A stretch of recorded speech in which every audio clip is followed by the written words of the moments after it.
안녕하세요. 오늘은 좀 독특한 기업 얘기를 해볼까 하는데요. 바로 SAT입니다. 이 회사는요, 아주 강력한 성장 엔진을 두 개나 가지고 있어요. 하나는 국내 시장에서 안정적으로, 다른 하나는 글로벌 시장에서 역동적으로 성장을 이끌고 있죠. 이 두 마리 토끼를 어떻게 잡고 있는지 지금부터 한번 파헤쳐 보겠습니다. 자, 이런 생각 혹시 해보셨나요? 과적 트럭들이 도로를 다 망가뜨리는데 저거 어떻게 막지? 이게 그냥 스쳐 지나가는 생각이 아니라 바로 오늘 우리가 살펴볼 SAT의 핵심 사업과 아주 밀접한 관련이 있습니다. 이 질문이 어떻게 돈이 되는 사업으로 연결되는지 금방 아시게 될 거예요. 네, 그 해답이 바로 ITS, 그러니까 지능형 교통 시스템에 있습니다. 이게 뭐냐면요.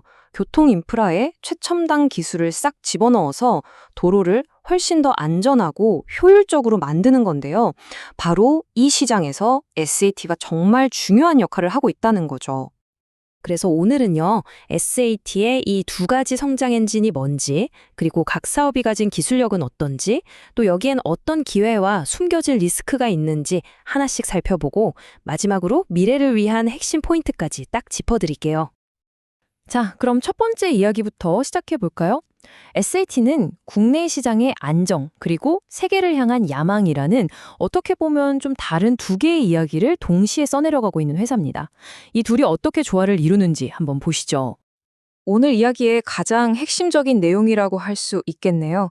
SAT는요, 아주 안정적인 국내 인프라 사업을 든든한 기반으로 삼아서 여기서 나오는 돈으로 아주 역동적인 글로벌 성장 사업에 투자하는 바로 그런 투트랙 전략을 쓰고 있는 겁니다. 그럼 첫 번째 성장 엔진부터 자세히 들여다보죠. 이 회사의 든든한 버팀목이 되어주는 국내 ITS 사업입니다.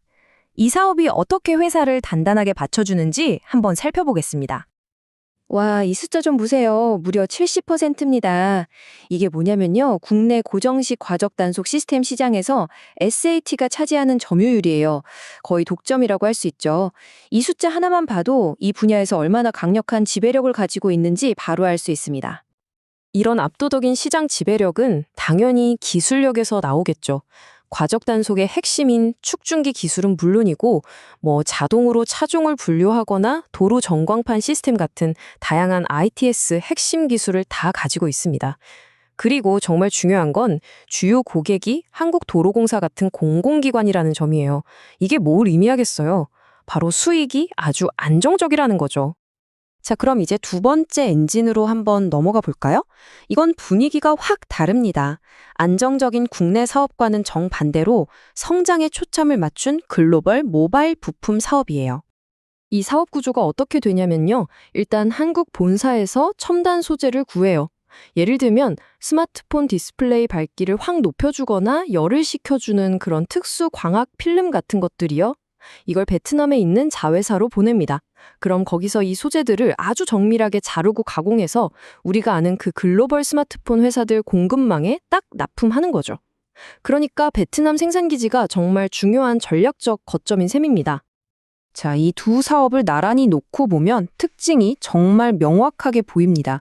ITS 사업은 안정적이고 시장을 꽉 잡고 있지만 정부 정책에 따라 좀 흔들릴 수 있고요. 반면에 모바일 부품 사업은 성장 가능성은 엄청나지만 글로벌 시장에서 경쟁도 치열하고 기술도 계속 바뀌니까 변동성이 크죠. 바로 이 둘이 서로의 단점을 기가 막히게 보완해주는 구조인 겁니다.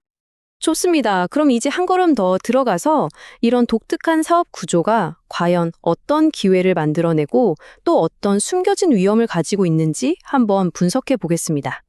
전체 매출 비중을 보면 이 회사의 전략이 더 선명하게 보입니다. 우리가 지금까지 얘기했던 두 가지 핵심 사업 말고도 포장용 필름, 식품, 심지어 건설 폐기물 처리 같은 사업들도 꽤 큰 비중을 차지하고 있거든요. 아니, 이게 다 무슨 관련이야 싶으시죠? 이게 바로 이 회사의 리스크 관리 전략입니다. ITS 사업이 정부 정책 때문에 주춤하거나 모바일 시장이 갑자기 안 좋아질 때 다른 사업들이 딱 버텨주는 일종의 안전장치 역할을 하는 거죠. 이 수합 분석표를 보면 이 회사가 처한 상황이 딱 정리됩니다.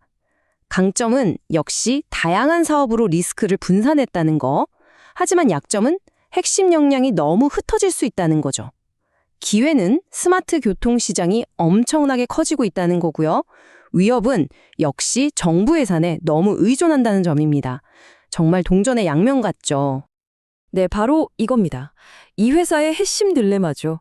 사업 다각화는 한 시장이 무너질 때를 대비하는 아주 훌륭한 보험이지만 반대로 생각하면 에너지가 분산돼서 하나도 제대로 못하는 상황이 될 위험도 있다는 뜻이에요. 이 균형을 잘 잡는 게 정말 중요하겠죠. 자, 이제 마지막입니다. 그럼 앞으로 이 회사가 잘하고 있는지 아닌지 뭘 보고 판단해야 할까요? 제가 딱 짚어서 관전 포인트를 알려드릴게요. 와, 먼저 시장 기회부터 좀 보세요. 이 그래프 진짜 대단하지 않나요? SAT의 주력 사업인 국내 ITS 시장이 연평균 성장률이 무려 19.7%예요. 이건 뭐 거의 폭발적인 성장세라고 봐야죠. 회사 앞에 엄청난 기회가 펼쳐져 있다는 뜻입니다.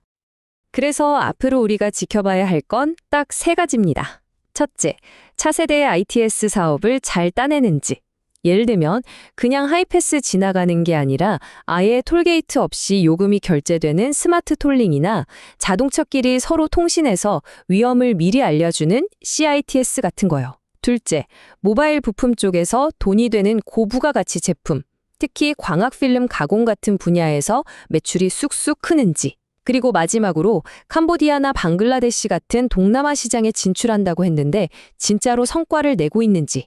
이 세 가지를 꼭 확인해야 합니다. 자, 오늘 내용 딱 한 문장으로 정리해 드릴게요. SAT는 안정적인 국내 시장에서는 이미 챔피언이고 그 힘을 바탕으로 이제 글로벌 무대에서 새로운 먹거리를 찾고 있다.